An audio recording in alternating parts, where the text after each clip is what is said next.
Now, politics and policy took centre stage on the second day of US President Donald Trump's state visit to the UK on Tuesday as he met with outgoing British Prime Minister Theresa May. For more on this and other news from around the world, let's turn to our Hong Yoo. So, Trump predicted there would be, as he called it, a phenomenal trade deal with the UK. Tell us more about that and the other things that were discussed at Downing Street. Well, Mark, in contrast to the first day of his state visit to the UK, President Trump's schedule was less about pomp and ceremony, but more about business. It began with a roundtable discussion at St. James Palace with British Prime Minister Theresa May.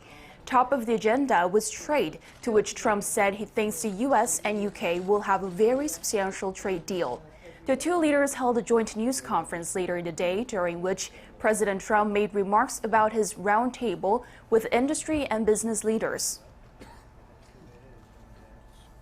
As the UK makes preparations to exit the European Union, the United States is committed to a phenomenal trade deal between the US and the UK. There is tremendous potential in that trade deal.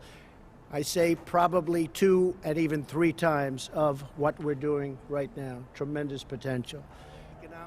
President Trump said everything was on the table in regards to two-way trade. He said he was confident they will be able to work out any differences, even an agreement on Huawei, as he called their intelligence relationship incredible.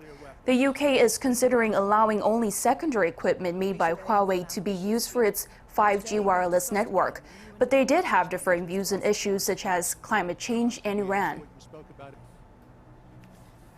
Today, we've discussed again the importance of our two nations working together to address Iran's destabilizing activity in the region and to ensure Tehran cannot acquire a nuclear weapon.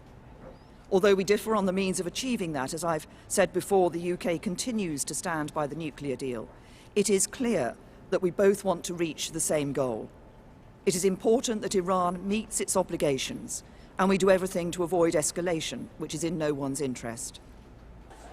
Wrapping up the day, President Trump and First Lady Melania Trump hosted a dinner for Prince Charles and the Duchess of Cornwall at the U.S. Ambassador's residence in London. On his last day in the UK, President Trump will mark the 75th anniversary of the D-Day landings in the southern port city of Portsmouth.